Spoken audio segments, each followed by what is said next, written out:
Hello and welcome students, Gyanjyoti coaching সেন্টারের পক্ষ থেকে তোমাদের সকলকে আরো একবার স্বাগত। আজকে আমরা আলোচনা করব একটা বিষয় নিয়ে, সেটা হচ্ছে relation between education and psychology.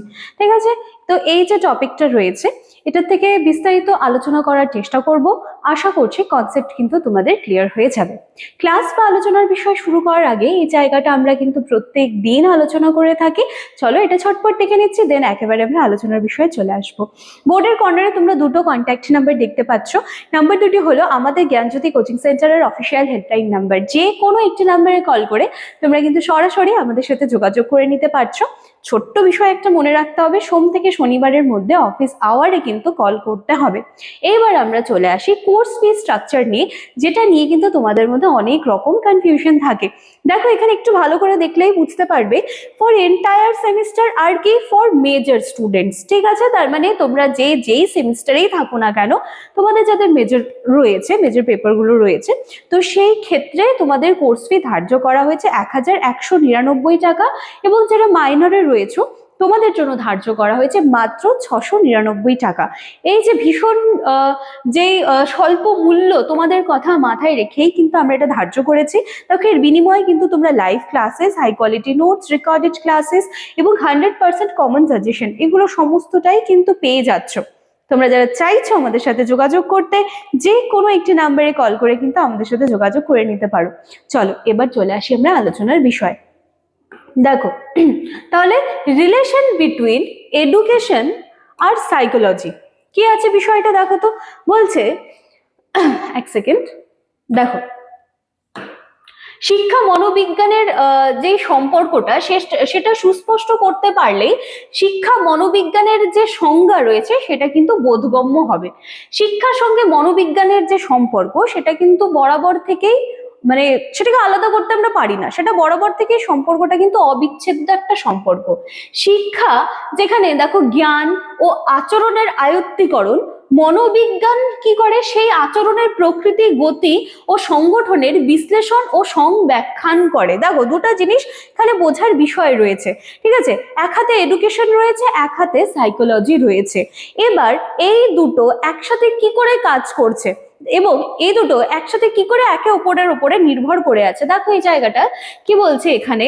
শিক্ষা যেখানে বলছে যে নতুন জ্ঞান, এক সেকেন্ড, শিক্ষা যেখানে বলছে নতুন জ্ঞান, আচরণের আয়ত্তীকরণ, যখন আমাদের মধ্যে ফুল অফ নলেজ থাকে তখন আমরা কি হয়, আমাদের বিহেভিয়ারে চেঞ্জ আসে, আমাদের মধ্যে জ্ঞান অনেকটা বেশি চলে আসে। এবার কি হচ্ছে, শিক্ষা এই জিনিসগুলো আমাদেরকে দিচ্ছে। এবার মনোবিজ্ঞান কি করে, সেই যে আচরণটা, সেই আচরণের প্রকৃতি, গতি এবং তার সংগঠনের বিশ্লেষণ এবং সংব্যাখ্যান কিন্তু করে দিচ্ছে। শিক্ষার বিষয়বস্তু হলো কেমন করে নতুন আচরণকে সম্পাদনা করা যায় সেটা দেখা, আর মনোবিজ্ঞানের কাজ কি, ওই যে সেই আচরণটা, সেই আচরণের প্রকৃতি কি, কিভাবে ঘটে সেটা দেখা। যেটা আমরা শিক্ষার মাধ্যমে যে আচরণটা আসছে, এবার সেটাকে মনোবিজ্ঞান কি করছে, সেই আচরণের নেচার কি বা সেই আচরণটা কিভাবে ঘটলো সেটাই কিন্তু দেখে। তাহলে একটু ঠান্ডা মাথায় যদি বিষয়টা ভাবো, নিজেরা কিন্তু খুব ইজিলি বুঝতে পারবে যে এডুকেশন আর সাইকোলজির মধ্যে রিলেশনটা কোন জায়গায় রয়েছে। তাহলে সার্থক শিক্ষার ক্ষেত্রে মনোবিজ্ঞানের সাহায্য আমরা নিতেই পারি, এবং এখানে আমরা বলতেই পারি যে এডুকেশন আর সাইকোলজি দুটাই কিন্তু খুব সুন্দরভাবে ওতপ্রোতভাবে যুক্ত। তাছাড়া শিক্ষা নির্ভর করে শিখন প্রক্রিয়ার ওপর, এবং শিক্ষণ প্রক্রিয়া মনোবিজ্ঞানের আলোচ্য বিষয়। কোনো কিছুর শিখন ছাড়া কিন্তু শিক্ষা কখনো হয় না, এটা আমরা বারংবার জেনে এসেছি। আর সেই শিখন হতে পারে দু রকমের। ঠিক আছে, দু রকম বস্তু, মানে যেটা বলা হচ্ছে একটা জ্ঞান আর একটা দক্ষতা। তো এই যে দুরকম শিখন, এই দুরকম শিখন কিসের উপর নির্ভর করবে, প্রাণীর মানসিক শক্তির উপর, এবং যেটা কিন্তু মনোবিজ্ঞানের একটা খুব গুরুত্বপূর্ণ বিষয়। দেখো যত আমরা টপিকের দিকে আস্তে আস্তে এগোচ্ছি, আমরা কিন্তু বুঝতে পারছি যে কি করে এডুকেশন আর সাইকোলজি কিন্তু একে অপরের সাথে জুড়ে আছে। প্রাণী শিখতে পারে, অথচ জড় বস্তু কিন্তু সেটা আবার শিখতে পারে না, এটা তো আমরা জানি। তার একমাত্র কারণ কি, কারণ যে শিখতে পারছে তার মধ্যে সেই শিখন ক্ষমতাটা আছে, তাই সে শিখতে পারছে। একটা জড় বস্তুকে, একটা ওয়াটার বটলকে তুমি কি শেখাবে? তার মধ্যে সেই শিখন ক্ষমতাটা নেই, তাই সে সেটাকে কিন্তু শিখতে পারছে না। আচ্ছা, এবার দেখো শিখনের মাত্রা, উৎকর্ষ, কার্যকারিতা সবই কিন্তু নির্ভর করে কিসের উপর? মানসিক শক্তি, মানসিক শক্তির প্রকৃতি এবং সেটা তৈরি হচ্ছে কি করে সেটার উপরে নির্ভর করে আছে। এই যে মানসিক শক্তির স্বরূপ বা তার কর্মদক্ষতা জানতে হলে কিন্তু অবশ্যই মনোবিজ্ঞানের সাহায্য কিন্তু নিতে হবে।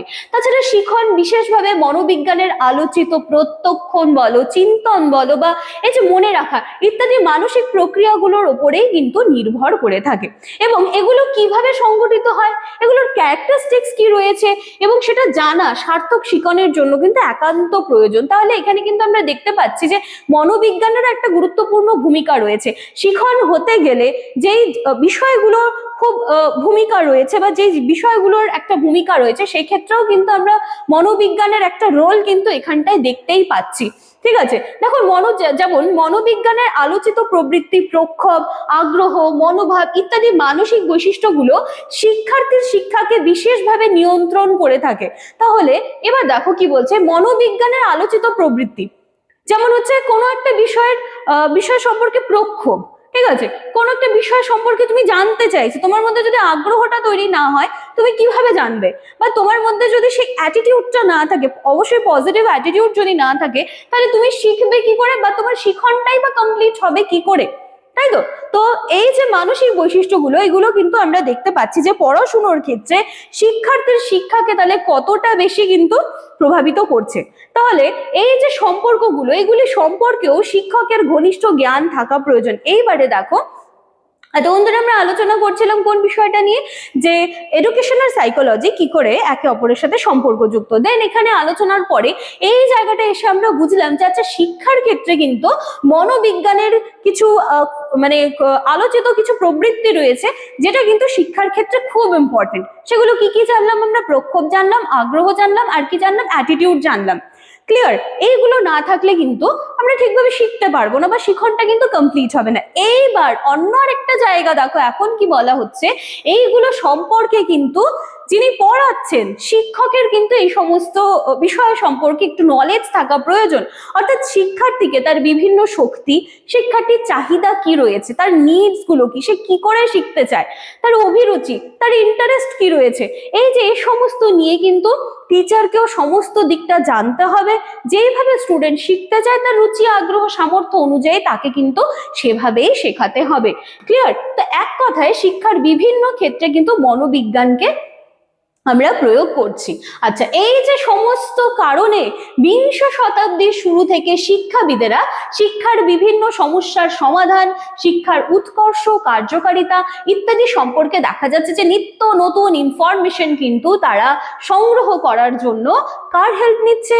সাইকোলজির যে বিভিন্ন থিওরিজ গুলো রয়েছে সেগুলোর কিন্তু হেল্প নিয়ে থাকছেন। ঠিক আছে, এবং এই যে একটা প্রচেষ্টা, এখান থেকেই কিন্তু জন্ম নেয় হচ্ছে মনোবিজ্ঞানের একটি নতুন শাখা, এবং এরই নাম হলো শিক্ষা মনোবিজ্ঞান। অর্থাৎ শিক্ষাকে কেন্দ্র করে গড়ে উঠেছে যে মনোবিজ্ঞান, সেটা কি? শিক্ষা মনোবিজ্ঞান। ক্লিয়ার? তো এই ছিল আজকের ক্লাস বা আলোচনার বিষয়। ভিডিওটা একটুখানি শান্তভাবে শুনলে আমি আশা করছি কনসেপ্ট তোমাদের ক্লিয়ার হয়ে যাবে। তো এই ছিল আজকে আমার ক্লাস বা আলোচনার বিষয়। দেখা হচ্ছে আবার নেক্সট দিনের ক্লাসে। Thank you.